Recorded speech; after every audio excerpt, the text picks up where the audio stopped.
Everybody, welcome to GeekStorm. My name is Sean Hilton, owner of Comics Cube, one of the founders of the Kokomo Con, and overall geeky guy. I'm joined today by my oldest friend in the world, Michael Allen Harrison. Thanks for joining us today, Mike. I'm glad you could take time from join us. I'm on the show. This is my show too. Taking time from your busy schedule to. We haven't been able to film in months and months and months due to whatever Mike's been up to. Mike Duke, so, Mike Harrison. There's a Mike involved somewhere. It's not some guy named Sean though. He's always available. He has nothing to do. He's been here a lot. So in that time we missed a whole lot of things, but they've been covered by many valuable sources, which I'm sure that you peruse on a regular basis.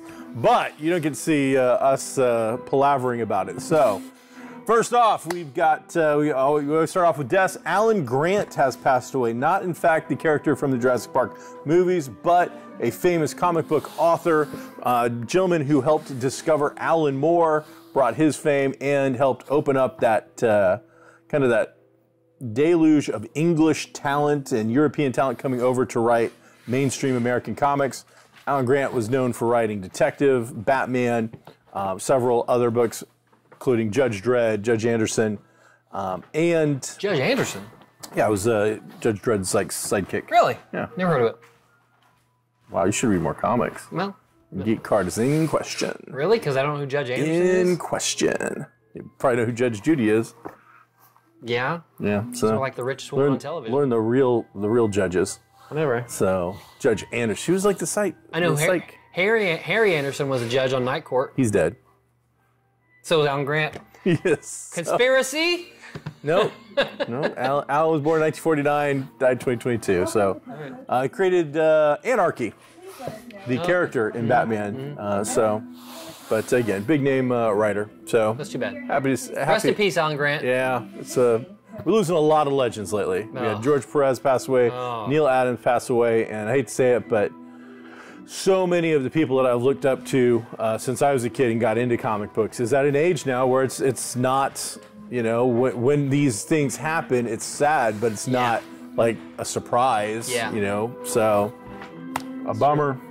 It is. And we're going to see a lot more of it, unfortunately. We're going to see all of it. So, well, I'm going to see it all. You won't. No, you probably won't. You could kick tomorrow, but I am going to live to 109. I seriously doubt that. I am. Look at me. 109. Don't be jealous of my hair. I'm not. Definitely not.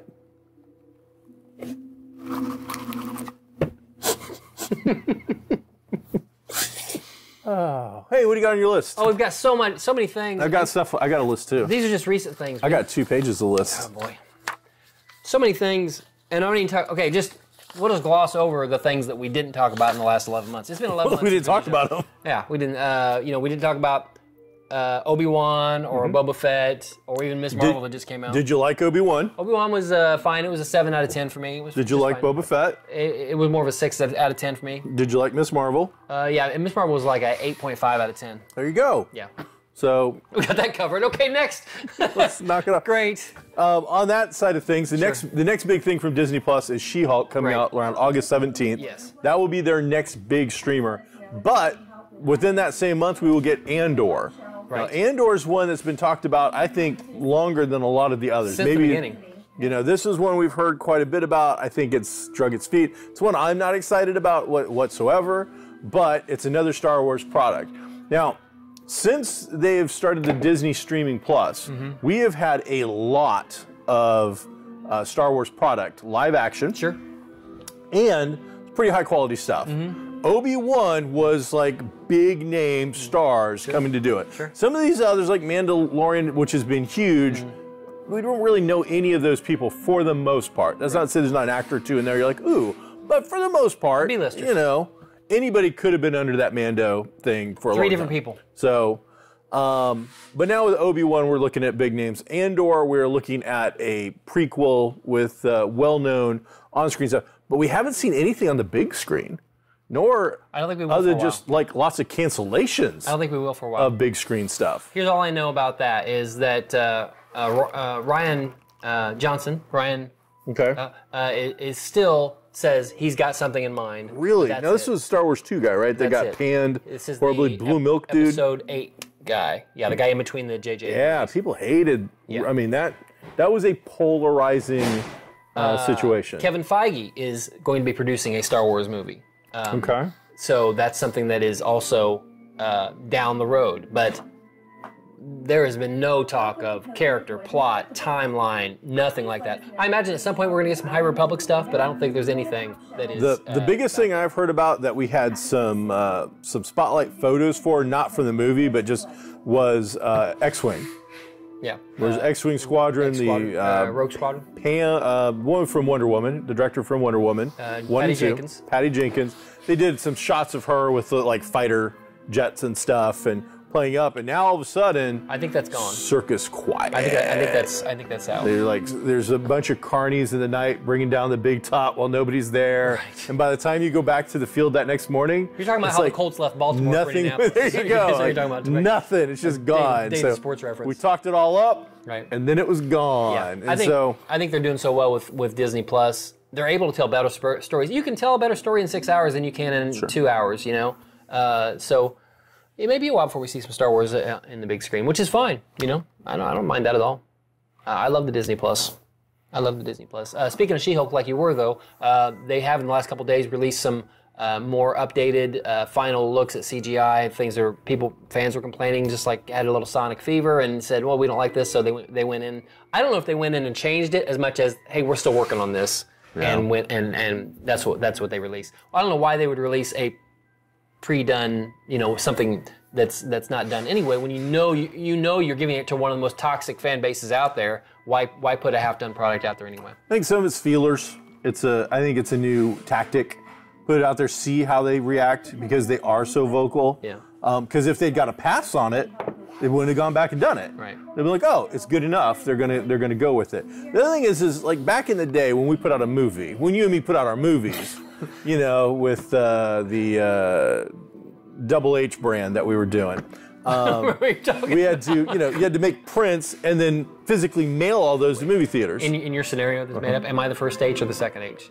Yes, you have to be the first because you're HA. Yes. I'm HI. Yes. So that's why. I love this company. That's why it's just H squared. Okay.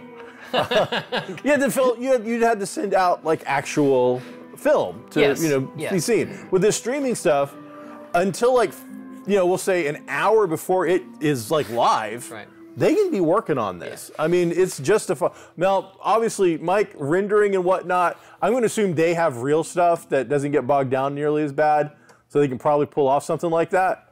But I know Spider-Man, the day it released, they were still working on it 6 hours beforehand. And then they continued working on it after the fact for the video release. Okay.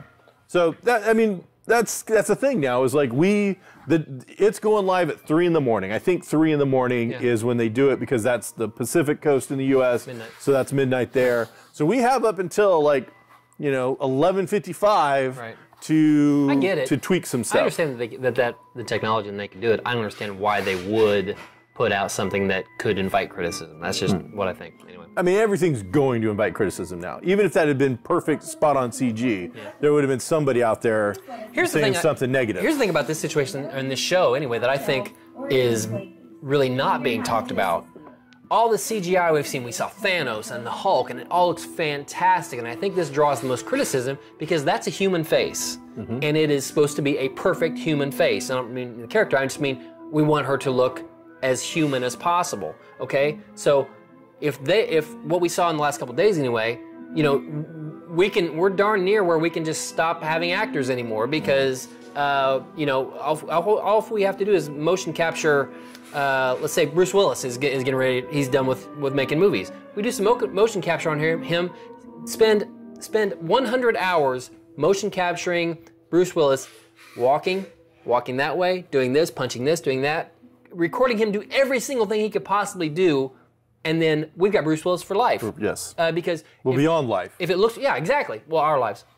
Yours not so long. But that's how good that CGI that we saw in the last couple of days is. It looks great and looks human and looks passably human. They did a movie, I want to say 10 years ago or so, that was all motion capture. Every character was in it. It was like a Gears of War type of war movie. I can't remember what it was, but it was animated like that. It was called Lord of the Rings. Ving Rhames? I think Ving Rhames was in it. But they were all humans, though, so they were all supposed to be human-looking. I'll have to look it up. Ving Rhames. And it was okay, but it wasn't. But this is fantastic. This is cutting-edge stuff, I think. All right. That's what I think. And then also Disney Plus will get Bad Batch Season 2 coming in September. Yeah. So you get She-Hulk, Andor, and Bad Batch. Those are your next 3 big streaming things, as well as Hocus Pocus 2, but that's a movie. Right. So those are your 3 next big series. Biggest thing to drop in the world of geekdom happened yesterday, San Diego Comic-Con. The day or two before, we were getting still shots of D&D Honor Among Thieves with Chris Pine, and even them doing some digital, like, movie poster activity with them doing some short movement. Well, yesterday we got to see the actual trailer for it drop. Full 2-minute trailer with some story, voiceover, action, CG, and monsters. And man, they loaded up on the monsters. You got a lot of classic D&D monsters thrown into this thing. We saw right off the bat, we've got a black dragon, we're seeing a mimic, we're seeing a displacer beast, we're seeing a gelatinous cube used in what almost looks to be a comedic manner when they escape from a displacer beast. You're getting a red dragon, you're getting either a silver or a white dragon or something else. You're getting an owl bear, but that doesn't really count because that looks like it's a wild shaped thing. I can't tell. Cast-wise, though, you're getting Chris Pine as the charismatic human bard. Michelle Rodriguez is looking to me like she's a half-orc barbarian. Way to stick to the trope. And then I had to write down the other names. Jeff, what do we got here? I got Roger Jean Page. I'm guessing he's a human paladin or a cavalier, something like that. Justice Smith is a half-elf or elf mage, it looks like. And then Sophia Lillis is the last one. I don't know if she's a fae or a tiefling. She has the horns coming out of what would look like a tiefling, but then she's a druid. Now, in the rules, you could do that, but I wouldn't be shocked if they didn't go ahead and just do something and do some kind of fae treatment and then have her be that. That would make a little more sense in the grand scheme of movie making. Gelatinous Cube, Black Dragon, Owlbear. Hugh Grant. It looks like, yeah, you know, Hugh Grant. It's kind of like, you got Hugh Grant, that was just like for me getting Tom Baker for like the first D&D movie, or whatever he was in, something like that. You know, you get one big English name that kind of draws in people, and so he's the one. And then likely a drow and a lich. Those I'm not 100% sure about. They definitely looked like there was some version of drow that they were fighting, and they had some spider web tattoos on them. And then I think the big bad is a lich, and I wouldn't be shocked if it's not Vecna. Why wouldn't okay, number one, wouldn't it be great to see Drizzt in an after credit scene? You know, that would be super cool. I would love to see any of the Drizzt stuff. I've read 22 or 23 of those books, and it's a good story. It's a good story, good character. I have not read any of that stuff, but I don't like drow, so it always turns me off. Racist. Yeah, I just don't like drow. I don't like them. The tone of it is a little campy. Yeah. It's a little comedic. Yes. For what it is. Chris Pine plays really well to that. Yes, he does. So I think you're going to have a fandom base that wants to see a Lord of the Rings / it's gonna be Ragnarok Game of Thrones kind of serious version. Yeah. Whereas the reality is this what we saw might upset fans, but as a D&D player since I was in the 8th grade, this is reality. This is what really happens at the table. Sure. People are having fun, goofing off, and telling jokes. Even at that big crucial moment of the, people are so used to Critical Role and the drama. That's not reality. That's the reality of a filmed crew with, an actual cast. They're performing for them. That is exactly what is happening. Yeah. And I don't have a problem with that. If it's entertaining, you enjoy it, it's absolutely fine. I don't want anybody to think I'm ragging on them because I don't want to, have the 5 people that watch this all turn us off. But I can tell you, as a GM, as a player who has done this all my life, that is not how it works. If I were to sit here and do this big dramatic thing with your character for 20 minutes where I explain this and you and me has back and forth and 5 other players are staring at us doing this, those other 5 players are pissed. Yeah.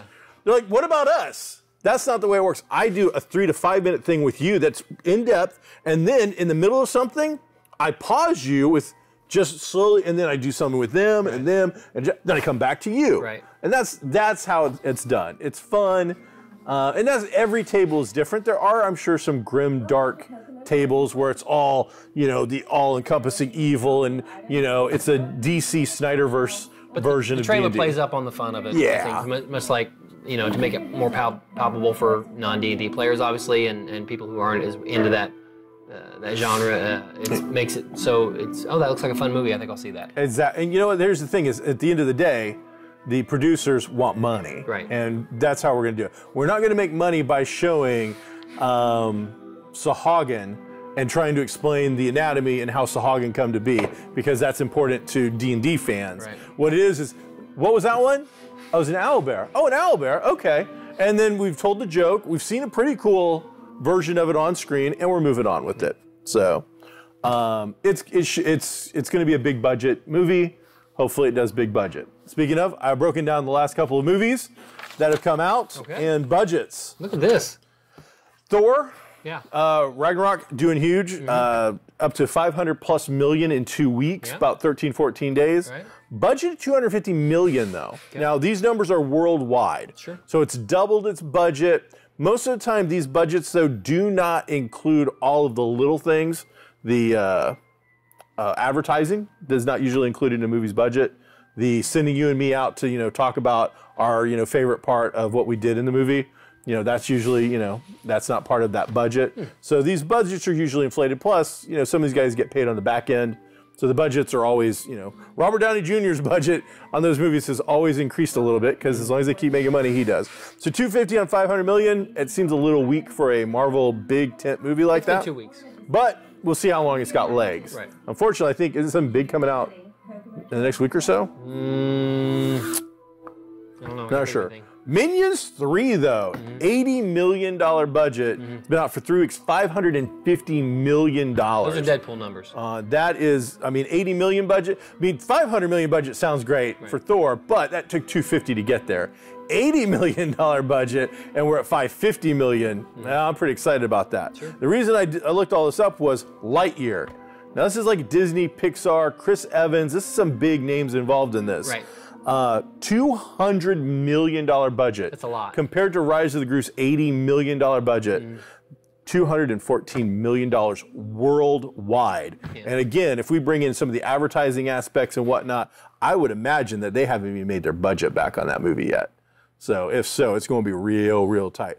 Top Gun's the big winner. Yeah. $170 million. That was $20 to $30 million less than to make Lightyear, and is over $1 billion for the year so far. And that's still playing. Last one I bring up, the one that put your money into, man, if you can get a low-budget horror movie that makes any money, that's why it's so popular. Percentage-wise, it goes nuts. So Black Phone is up to $117 million. Lowest on our list.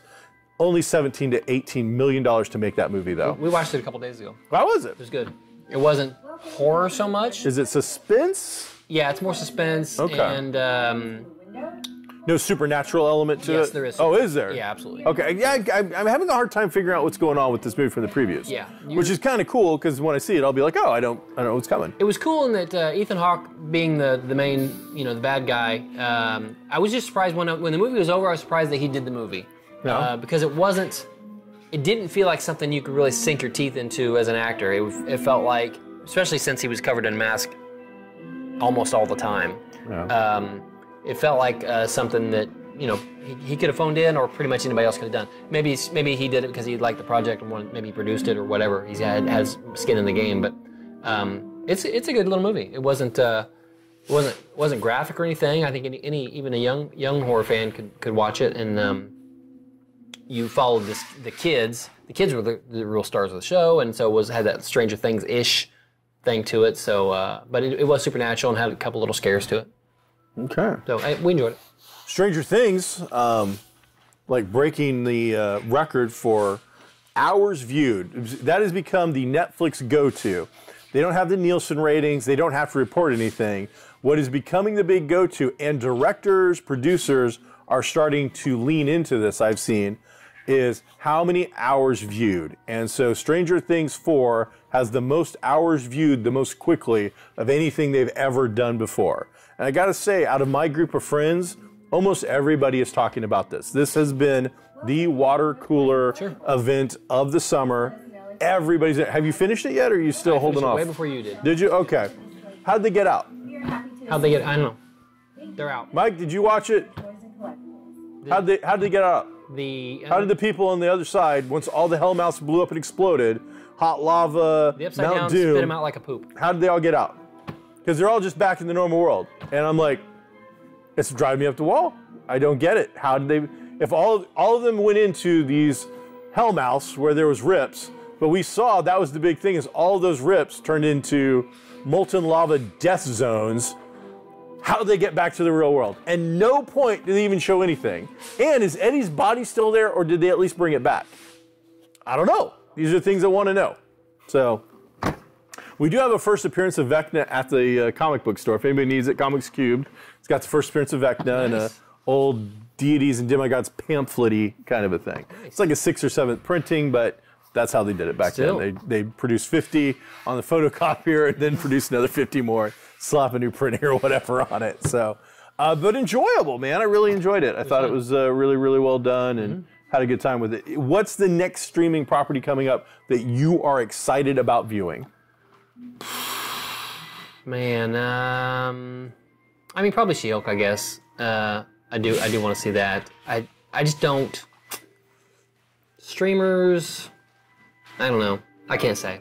I've got like, my wife and I have like a list of things we're watching. Like we just started Under the Banner of Heaven last night, which is Andrew Garfield. It's on Hulu. It's 6 or 7 episodes, and it's a detective show set in the 80s in which he's a detective, but they're all Mormons and Latter-day Saints and stuff, and the murder happens in that world. Ooh. So Emmy nominations just came out last week, and he got nominated for Best Actor for that, but that's not a huge deal. It really got passed over in all the other categories, so maybe it's not that great. We're in the 2nd episode, and it's fine. He's a good actor. I'll tell you what he was great in was that The Eyes of Tammy Faye. Yeah. He was great in that. He played Jim Baker, and Jessica Chastain did great as Tammy Faye, but he was great in that. And so now, honestly, when I see him, I'm seeing Jim Baker right now, and it's really bothering me. Really? Yeah. I like Andrew Garfield a lot. He's one of my... I loved him in Spider-Man. I thought the scripts for that second Spider-Man were god-awful bad, but I thought Tom Holland's amazing as well. But from Tobey Maguire to Garfield, I think they did a huge one-up. And if they'd kept doing Andrew Garfield Spider-Man movies by aging him appropriately, that's the other thing is we're seeing some of these things. They got to start aging these kids appropriately. Tom Holland's going to start showing his age a little bit, and he sounds like he's going to take a little bit of a break, and maybe they'll. He's still not signed on to do a 4, from what I've heard. Yeah. So I don't know what they'll do. Too much money's out there to not sign him. This isn't going to be a situation. They got to get it done. Also, something came out the other day as far as these type of things in which this just in. Mike breaks it right here. Somebody somewhere has kind of I won't say leaked somewhere, but publicly defined what a cameo is in a movie, and that's important for these guys that do 6 and 7 picture deals, like Chris Evans. Oh, okay. If you're in, so legally, yes, like for your contract. For the contract. So, like Chris Evans said, I'm doing 10 caps. Right. And then it could be X number of cameos, or cameos count as an appearance. Sure, because like in the Spider-Man, he does the little video. Or maybe a cameo doesn't count as appearance, and we got to know for 2 more movies, that type of thing. So it's the number is like 15 or 17. If you're not in 17% of the script, you are only a cameo. Oh, okay. Something like that. I'm curious as to who got to make, you know, what legal board kind of thing got to do that. I'm looking forward to that Resident Evil. It's out now. Oh yeah, I watched the first episode. I haven't watched any of it. I'm curious as to what the level of creep factor is versus drama and story. This is one of those deals where I think exactly what you said earlier about the amount of time you have to tell a story directly affects what it can do. Sure. When you try to make a 90-minute Resident Evil movie and cram in horror and blood and violence, but also try to give me a story that makes any sense, it's too muddled. It's too much of a mess. But if you do this right, I'm going to get a great behind the scenes of Raccoon City, Umbrella Corp, and the people who are trapped within that machine and that mechanism, how it's all working out. This could be a really, really good use of it. Resident Evil, and it's been kind of flying under the radar. Like, they're promoting it. When I pop up, like I use a PS5 to do my streaming. You know, it pops up with your previews before I even go in. It's been all over stuff. but I haven't heard anybody talking about it yet. Right. So I'm curious, are they not talking about it because it's not good? Are they not talking about it because we are so oversaturated with stuff to watch right now that there's just not the opportunity to do so? You watched the first episode? Yeah. How long was it? Was it an hour? Was it a little under an hour? An hour-ish, yeah. What was your initial take? It was good. I'll go back and watch more. I think I got onto something else right after that and didn't go back for the second episode, but it was fine. It kind of ramped up, it introduces characters, introduces Umbrella. Lance Reddick, who was he in some of the other movies or not? Which one's Lance Reddick? The black guy with bald head from... That's Half of Miami. Yeah. He was in... The name sounds very familiar. Yeah. But it's also Lance Henriksen. He was in Fringe. He was in Fringe. Okay. He was the main boss in Fringe. Anyway, regardless, I feel like I saw his face in another movie. Regardless, He was in the first Resident Evil. He died by the electric. Okay, yes, the grid, was that him? See, I thought that was like a Tim Salmon type character or whatever his name is. Okay, yeah. So anyway, he's in it. So it's about him and his daughters moving to this Raccoon City to do the thing and whatever. And you get into the horror element. The first time you see any of the weird stuff is at the very end of that episode. So that's they're a cliffhanger to the next. So they built it up, gave you real life, Yeah. and now we'll start dragging you into the underbelly of what's going on. And they that's actually not where the episode started. They started in the future. They started in with crap's post-apocalypse. already gone down. Yeah, All right. and then they flip back to that. And they're going back and forth. Very cool. What else is on your list, good sir? Let's see. I don't Real want to hog it all. quickly, you didn't see Thor. Thor was good. It was good. I heard what the after credit was. I just finally asked somebody. You did? Yeah, well, because it doesn't make any sense. You showed Zeus, but then according to the person I talked to, though, it's super quick, like you'd expect, Yes. but also not a name. Yeah, it is. Is it? Who is it? This guy right here. Okay, he plays for Manchester. He plays for AFC Richmond. I don't know what any of that He's means. Roy Kent. I don't know. He's here. He's there. He's everywhere. I don't know what any of this means. Roy Kent. He's from Ted Lasso. I don't know what any of that means. Well, if you haven't watched Ted Lasso, you're missing out on a fantastic show. I'm sure I am. But that's yet another streaming service, and I'm already like stealing one or two. So, It got a big pop in the theater when I was there. did it? Yeah. Well, that's good. Yeah. I'm looking forward to it. So a couple things real quickly. Wheel of Time, Robert Jordan's Wheel of Time, which is a Lord of the Rings-ish style, whatever. It got renewed for season 3, even though season 2 hasn't. Holy cow! What are you doing? Did you see the first season of that? Yeah, that's fine. It was not anything special for the amount of budget they had to put into that thing. That's up to them. They're crunching numbers. I'm sure. I am shocked. All these streamers want. So shocked. They want their franchise. They want to be able to say like Stranger Things with Netflix. They want, Got it. They need it. But the Stranger Things we're all talking about. They need a tentpole. I mean, me and my wife did watch all of the Wheel of Time, and it was good enough that we watched it all. Yep. But when it was done, I'm like, well, we're probably not seeing any more of that. But you watched it. So to hear, You watched it. I did. They spent the money, and you watched the. And I'm like, man, to see that they've already done a third season. They renewed the third season. Yeah, that's because wow. I don't know if they're going to get paid off. If you got your bingo card out, check to see if you have Wyatt Russell, Wyatt Russell, baby. Kurt Russell, Yeah. Godzilla, Oh. and Apple Plus is probably in the center. If you can somehow get executive producer, because you won't let him direct anything, if you can get John Carpenter's name in there. Sure. Wyatt Russell has come out and said he's not ever, well, never say never, you know how that works. Yeah. But he has said he's not interested in doing anything of his dad's work, which kills me. Because if you see him in one of my favorite horror movies is Overlord. Overlord, sure. Where he plays in that. Mm-hmm. And in that I saw Snake Plissken. Mm-hmm. I'm like, dude, you are ready. This is the way to continue the franchise in which not a single fan is going to get crappy about this one. Mm-hmm. You get his kid to do it. John Carpenter does, Escape from the Moon or whatever the hell they want to do. I'm going to be in this, and he doesn't want to do it. Yeah, and it's just like, oh. He's trying to make his own name. I understand. I get it. It's something you want, he doesn't want. It's true. Interview with the Vampire. Anne Rice's Interview with the Vampire comes out in October as a series, as well as the series I just described. Probably going to suck. Wow. I'm sure it will, Vince, if that's what you think. Deadpool 1 and 2 and Logan are dropped on Disney Plus today, Friday. First R-rated material on Disney Plus. And so that makes, since this is the last thing we'll talk about real quick is San Diego Comic-Con. We're going to get all kinds of news, especially on Saturday, but throughout the weekend. That's where we got the D&D trailer. That makes people think, well, maybe we're going to get some kind of at least a Deadpool announcement at San Diego. Do you have any San Diego Comic-Con predictions? I'm surprised. Not predictions, more just comments. I'm surprised that Marvel has leaned so heavily into San Diego Con. Right. At this point, we discussed this the other day, but to reiterate for the crowd, Marvel is bringing value to San Diego Con. San Diego Con is bringing no value to Marvel.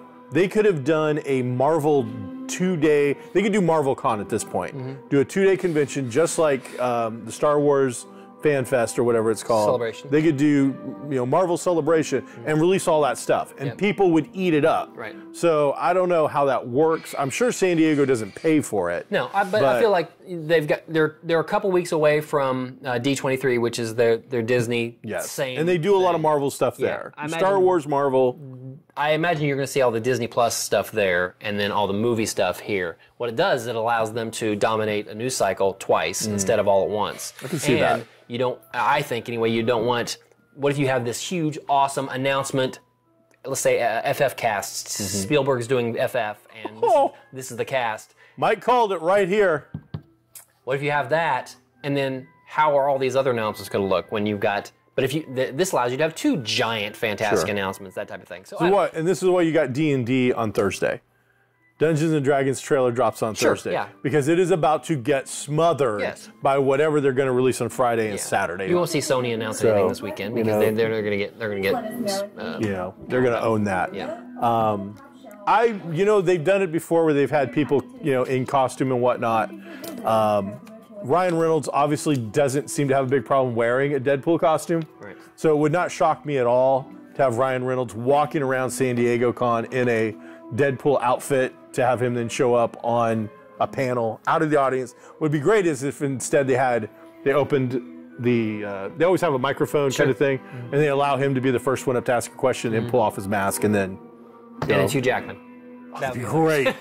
I don't think he can afford that, but that would be really, really good. But maybe we'll get some, Logan, Daredevil. I mean, they got the money to throw at it. Yeah. They got the money to throw at it. You never say never, like you said. So as we go over I'm never quite kicking them while they're down, doing the research for today's show, I'm hitting up different sites. And out of nostalgia, I went over to Ain't It Cool News. Oh boy, why? Ain't It Cool News? Because, and I want a time machine, because people can't understand if they weren't involved back in the day. Yeah. They don't understand how you would go to Ain't It Cool News 3 or 4 times a day, because there was that many updates about everything that we're talking about. Yeah. But it was all in one place. It was the hot place. They got scoops nobody else got. They got like movie trailers and stuff before people got them. They had news from April of 2021 still on the front page. They were talking, the very last thing before you would have to hit the more button was the Chris Pratt Tomorrow War. That was on the front page. Nice. I think the top of their front page was like a review or something talking about Thor, Love and Thunder. They're busy. No, they're not. But there was as I was doing this, I'm like, man, how the mighty have fallen. And we brought it up multiple times because it was a site that you and me both went to a lot and enjoyed, but has now turned into a thing that I only go to as a joke for this.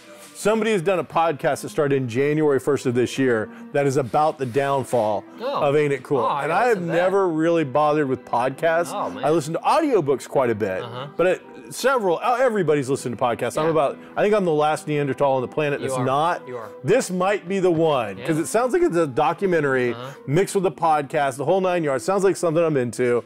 So I'm going to be checking that out. Hopefully I can get you to check it out. I will. And then you and me can talk about that a little bit and where to go to check it out. The last thing, very quickly, Kickstarter, 2 big geek things going on right now. Wormwood is putting out a GM screen for D&D. And this is these guys who do the luxury wood products of tables and other expensive stuff. So right now, you can't even go on to the thing to buy the thing that they're doing the Kickstarter for. You go on, you pay $65 to be in the queue to then buy the thing that they're kickstarting. And they're already like 600,000 or 6,000 plus on their 6 percentage-wise on the fund. It's huge. So to go in though is you buy each wood panel of your screen separately. So there's a calculator. using the calculator, I knocked this out this morning for you guys. The cheapest one I could make and get any of the accessories at all. $220. 430 bucks for a 3, not a 4-panel, a 3-panel screen. You get your early adopters. $430. Get your early adopters. The realistic number to get a 3 to 4-panel screen with all the bonus type stuff that you would want to make the screen something besides some whittled down shell or cupboard doors, $700 to $1,100 plus. The one I had popped in was around $1,170 for a 4-panel, decent wood. The cheapest one, the 430, was like elm kind of wood or something like that. It was nothing super fancy. So there you go. And then Pathfinder Revolution, Steve Jackson Games, 13 days left. Steve Jackson is a huge game producer. They are only 65% funded with 13 days left, which a lot of people are like, oh, they got 13 days left. If you don't have your Kickstarter backed by a big name like that in hour one, definitely by day one, I have some doubts. In fact, you have only 13 days left and you're just above the 50% mark, makes me think that this ain't happening. Now, if it does happen, it is going to squeak by and none of the backers are getting any extras. So that is your news for the day. Next time, me and Mike are going to discuss something and you're going to hear about it. Be groovy, everybody.